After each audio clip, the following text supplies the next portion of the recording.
Hi, welcome to today's series. My name is Tony Rios Meses. I'm a licensed mental health counselor, and my business is focused on empowering therapists through personal guidance and professional growth. And today we're going to talk about entering the private practice world of telehealth. I know for some folks who are maybe thinking about going into telehealth, maybe perhaps you're in community mental health or in a different setting, like a hospital setting. Maybe you're in a group practice and you're doing mostly in person, or maybe you just want to gather some information on what it is to enter the telehealth space. Whatever it is, today I'm going to talk about different ways to get started and some of the pros and cons of each of those types of ways. So that way you can make an informed decision about what process and way of doing telehealth works for you. So I'm also going to share a little bit about my experience. I've used some of the different platforms and ways that I'm going to talk about in the video today. And again, this is by no means like me being the end-all be-all. I just hope to share my experience, share my pros and cons of using some of the different ones, and also gathering information from my colleagues over the years, and just one source of information to help you on this journey. So let's get started. So one of the first entry points that therapists can use to get started doing a virtual private practice or telehealth is through platforms that already exist, and you become a contracted provider through that platform. So for those who are not versed on what a contractor is, you're basically working with the company, not for the company, but you're working with the company to provide services. But technically you work for yourself. You get all your money up front. You have to do the balancing of the taxes, all of those things, which could be its own video in and of itself. But some of these platforms you've probably heard a lot about. So one of the biggest ones is BetterHelp. BetterHelp is everywhere. I see an advertisement for BetterHelp, I think, on every single platform. Maybe it's because I'm a provider. I think that's probably part of it. But it also has to do with the fact that they are like a huge entry point for many people to get therapy. Another one is Teladoc, which I believe Teladoc owns BetterHelp, so that makes sense. A lot of other providers outside of just mental health providers also utilize Teladoc for their own virtual private practice. And Talkspace is another common one that I have seen. I'm sure there's other ones that are growing, but those are the top three that I know. And I've actually utilized BetterHelp. I've been a practitioner on BetterHelp as a contractor. And so some of the pros and cons that I'm going to talk about are rooted in my own experience and the experience of my colleagues who've worked with these three platforms. So let's start off with the pros, right? So one of the main pros of using a platform and being a contractor through these platforms is just having to not think about marketing, not having to think about clients coming in. When you sign up for a platform like BetterHelp, Talkspace, Teladoc, you have clients before you even finish, right? Of course, I'm being sarcastic, but once you are officially on the platform and you open yourself up to be available for clients, you will have a caseload. So if you're looking to get started right away, start seeing clients right away, this is a great space and way to do that. The platforms have been tweaked over the years to be so smooth in how they operate. So these platforms are so easy to navigate. You log in, everything syncs really nicely. There's so much help, customer service for you, for the clients to be able to navigate, especially the software aspect of things. And so it really is signing up. They're actively recruiting for all of these. They want providers. So the onboarding process goes relatively smoothly and quickly. And so if you're looking for a place to not have to do so much of the uplift, so much of the marketing, these are great platforms to get started with.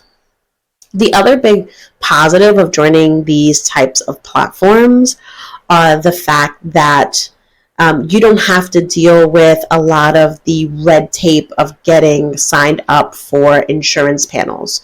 So this does vary per platform. Some of them take insurance, some of them take FSA or HSA, some of them are just self-pay. So that does vary by platform, but the provider doesn't really have to focus in on that aspect as much. That the platform really does all of the heavy lifting for you. So like, for example, my time at BetterHelp, I don't even know the plans that my clients have. Like, we are also not really encouraged to talk about the billing and those kind of things because they have other things in place, like hardship, and they have different types of rates for, students versus this versus different networks that they have. They have a lot of relationships with, different types of employers. And so there's so much that can go into what a person is actually paying out of pocket for their therapy. So the platform really takes on that endeavor. And as someone who does private practice and takes clients, that is a big part of it, making sure you're on top of insurance, which I'll talk about later on in the video. So these platforms really take on the responsibility and challenges that can come with taking different clients. So let's talk a little bit about the cons. One that's really important to note and has to be at the forefront is some of these platforms have been flagged for selling client data. That cannot be undersold. If you want to do more research on what the outcomes of some of those looked like, and in terms of the courts, you are by all means welcome to Google. It will be very easy to find. However, some of these platforms have been found to be selling client data in the past. And for us who are providers, we know the ethical and legal considerations around, not being HIPAA compliant and client information, particularly client health information, being sold. And so for those who are skeptical or want to ensure that they have full ownership of what that means and making sure that their clients, health information is stored in a way that they know that that information isn't going to be sold or, taken out of context or taken in any ways, this may not be the best option for you. My understanding is some of these platforms have been making amends to ensure that that's not happening anymore. But it's also part of one of the other cons, which is a lot of these platforms aren't driven by providers. They're tech companies, right? Talkspace, BetterHelp are tech companies who've built this platform to connect providers and clients. And so because of that, there are some elements that can seem counterintuitive to how we normally do therapy. One example is clients do not necessarily have to sign up by, their name, or you have to actually reach out to get some emergency contact information. And those are things like, for me, are really important to have, because what ends up happening is, obviously, knock on wood, a crisis does arise. I don't want to have the extra step of reaching out to customer service to get this information. I want to be able to access that right in that time. Adding additional steps for me just didn't resonate with me. Some of the other cons, again, going back to that idea of they take ownership of the health process and like the signing up process and the insurance and payment and all that stuff. I felt out of the loop. And so what ends up happening is you may get a lot of clients up front, but in terms of the longevity of that client, it really does range. Some folks are just there for their free trial. Some folks are, going to stay very long. It really does range, and from my experience, how people can afford it really has a lot to do with that. And so, you may end up, and granted, like in any type of therapy, it could be the case where, a client decides to discharge prematurely for financial reasons, or insurance may last. A lot of those things happen, but I find that in my experience, that happened way more often using these types of platforms versus me being aware, helping them problem solve, doing those kind of things to make sure that treatment can be elongated as much as the client is willing for that, to get services. And I think this leads me to my third con using these services, is that the pay is going to be way less than any other option that I'm going to speak about. Due to like proprietary and contractual reasons, I can't give you the specific pay, but I can tell you that the pay is much less than my experience just working directly with an insurance provider, or setting my own self-pay rate. And so I would suggest BetterHelp Talkspace for someone who's maybe looking for additional income or something more part-time, someone who really doesn't want to deal with a lot of the fuss and extra marketing, all those types of things that come with it. It's a really good start to trying to figure out if telehealth is even a good fit for you. I wouldn't recommend it for someone who is trying to make a good living, especially in this economy, knowing how much things are cost and all those, the cost is just going up. I think the pay that you get using these types of platforms isn't going to meet that need, even if you do it full time. I will say this, and this maybe is a pro that I missed, is a lot of these platforms do also provide CEUs and other incentives. So like a sign-up bonus is pretty common. You can get your CEUs paid for through these platforms.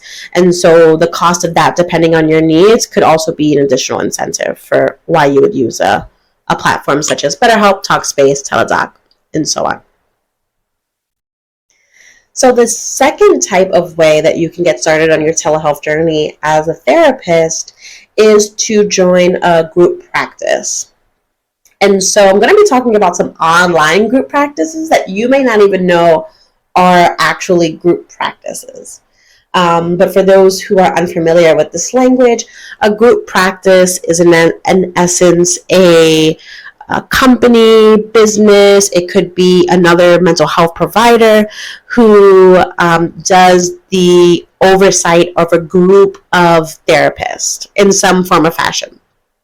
Some of these group practices, you could be pre-licensed, you could be licensed, and what they do is they take on the administrative duties that could and should include taking on like negotiating with insurance and what your rate would be. Some of this can include some of the marketing and networking. But a group practice can range from a local one. So if you go online and look for a therapy group practice, you can probably find many. I'm in New York City. There's so many group practices that you can join, where you can also just offer telehealth. With group practices, a lot of times there's some level of split, and we'll talk about kind of the pros and cons of that. But that is kind of a local version of a group practice. Now, in terms of online group practices that you may not know are considered group practices, are two very common ones that I'm actually a part of. Well, I'm actually a part of one. One is Alma, Hello Alma, and the other is Headway. And these are companies that have missions to help both clients and therapists connect. And they take on a lot of the admin duties, right? So when they're paneling you for insurance, they're taking care of the billing aspect of things. A lot of times there is an online EHR that's through their platform, so they're taking care of where you can document. For Alma, which is the one that I utilize, you actually don't even have to use their software, EHR, their billing, if you choose not to. But all of that is available and is part of your membership fee. And so those are group practices where, in essence, like according to your insurance, they're saying, okay, Alma is the group practice, and these are all the therapists that are underneath them. One of the benefits of joining an online group practice is that because of the sheer number of counselors that are enrolled through them, they have a lot of negotiating power with insurance.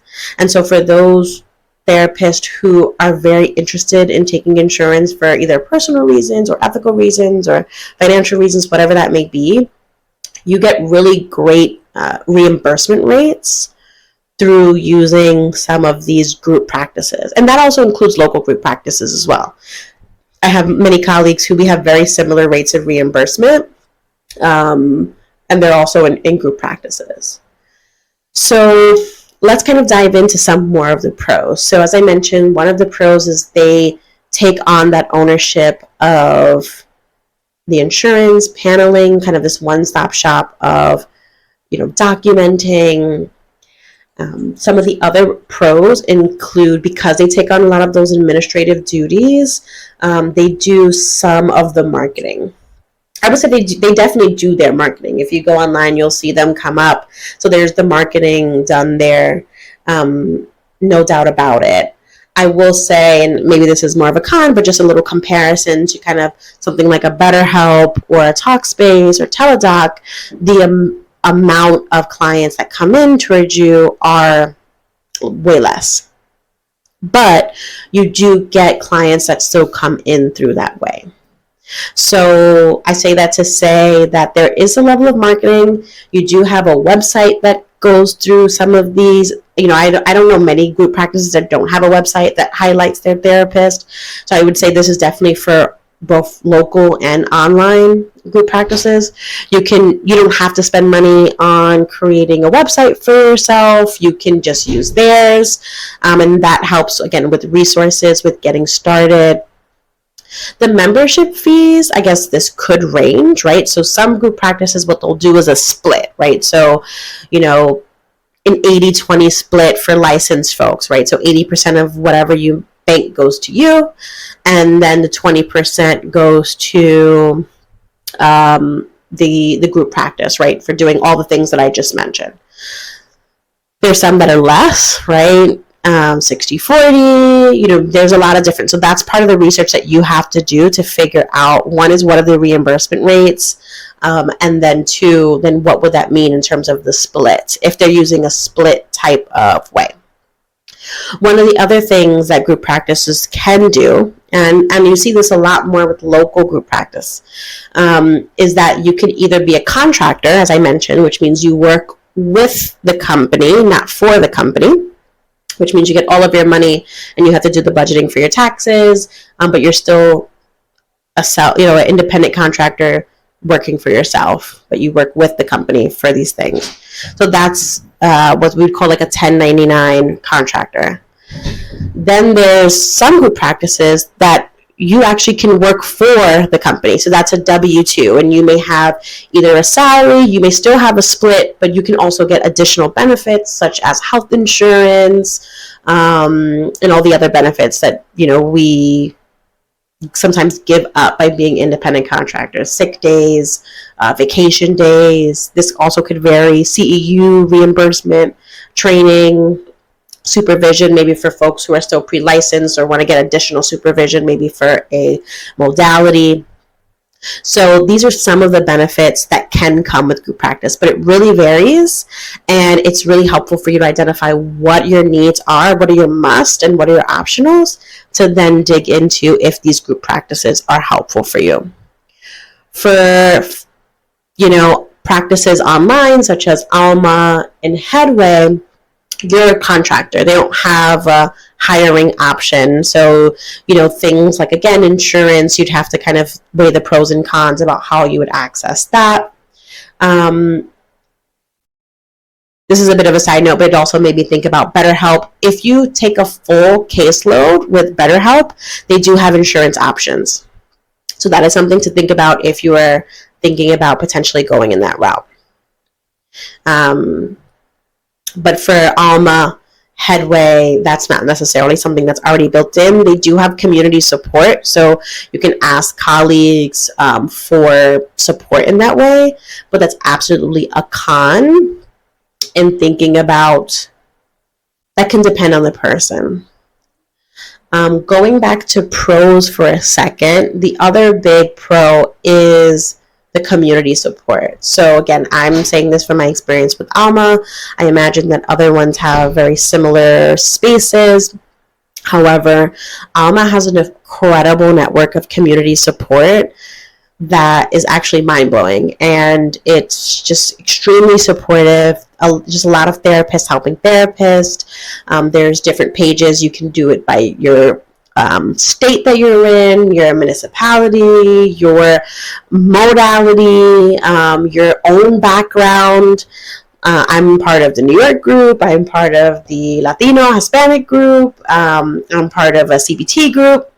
So there are a lot of ways to get the needs that you have that you may otherwise not get in other types of settings. In terms of the cons, one I kind of talked about already, but the marketing, you still have to do a bit of hustling to get your caseload full.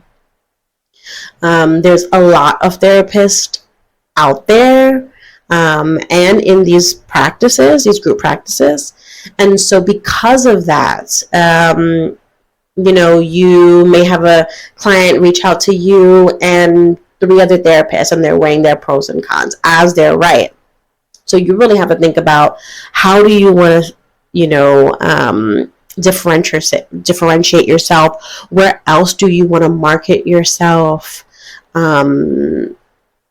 And I'll do a whole nother video on networking. If you're interested in talking about how to build your caseload and how to network, feel free to comment down below, and I'll definitely create something for those who may be interested. But there's definitely still a level of hustle if you're trying to do this, especially full time. I found that I've got to half of my caseload really quickly. So for folks who are maybe looking for more part-time or kind of after work additional funds, this could be a nice, easy segue, because then you'd make, like I said, a little bit more money than some of the other ones that we talked about, the other platforms, but you can also still get a relatively good caseload really quickly.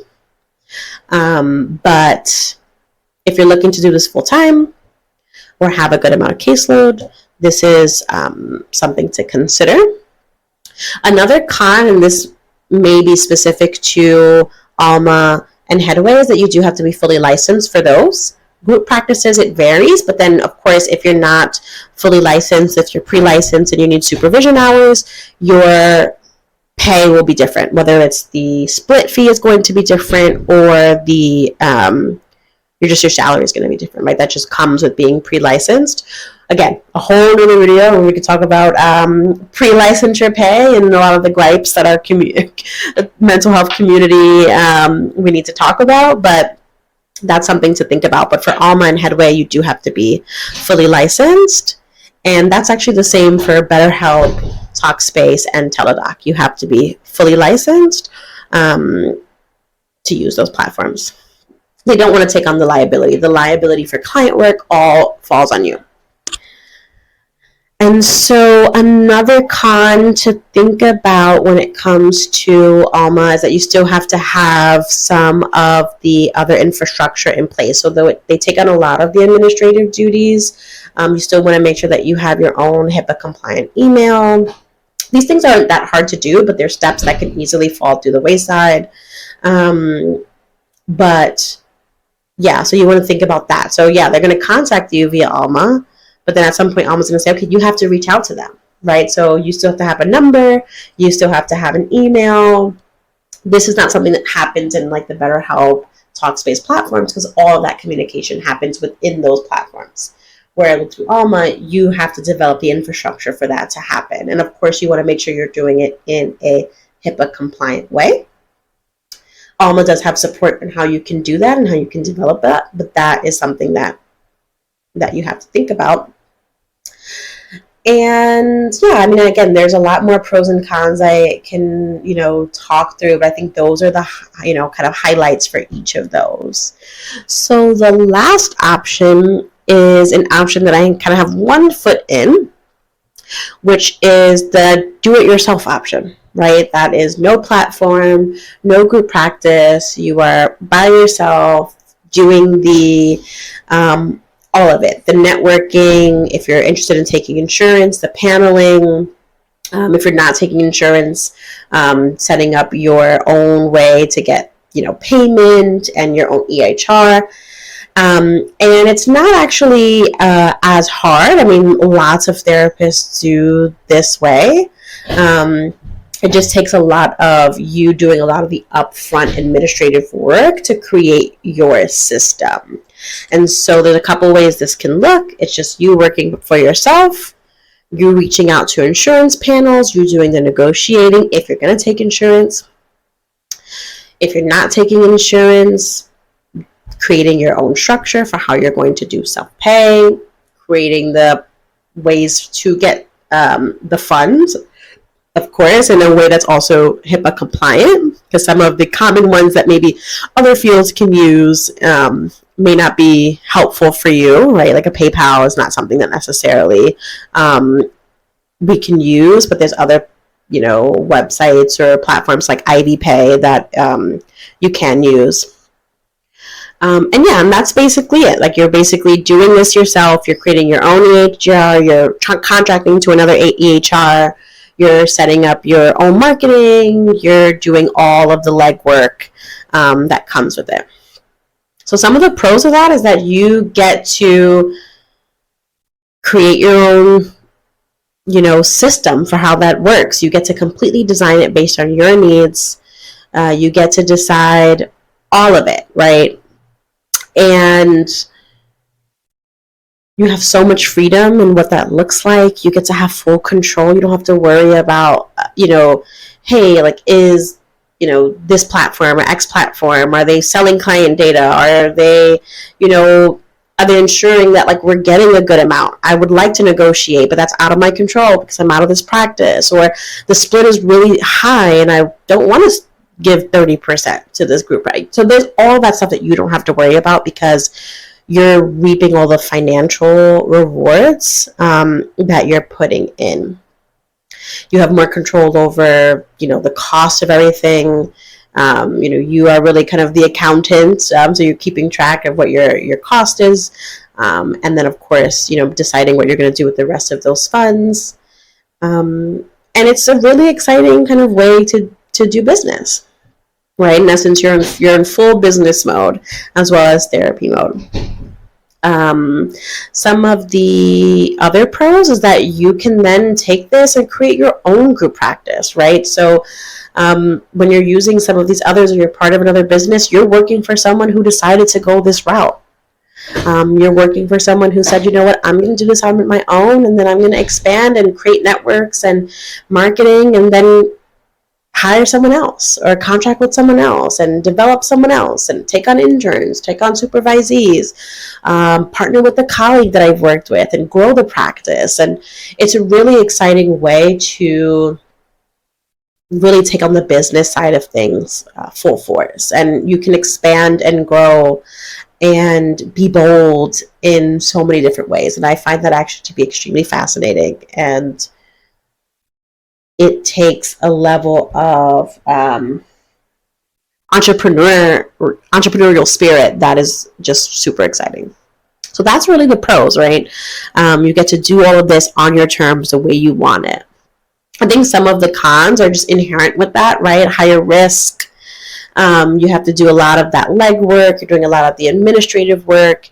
You can still contract people to do some of these things, right? You can contract a marketing company to do the marketing. So that's not as much of the, you still have those opportunities, but the cost and the risk really fall on you more so than anyone else. For folks who decide just to do self-pay, right? They don't want to do any, they don't want to panel with insurance. First of all, I completely understand. For me personally, taking insurance is just important about my views of like people having access to care. But I must admit, insurance is a pain. It's just very frustrating, and it really gets in the way of doing meaningful work and also just being compensated the way we deserve to be compensated as advanced degrees professionals. Okay, that's my soapbox. I'm off it. But because of that, you may have to work harder. You have to find your niche, so people who can afford to pay your rate, whatever that may be. And again, you're doing a lot of that hustling. So that's it. That is the overall theme. I'm sure there are so many other pros and cons to each. I'm also curious about how telehealth will look in the next, forget even 10 years, 5 years, 2 years, the amount of platforms that are going to come up, the amount of opportunities for therapists to, engage in telehealth or hybrid work. I think that's one thing to consider in terms of going into telehealth in general. I find that folks are starting to look for more in person.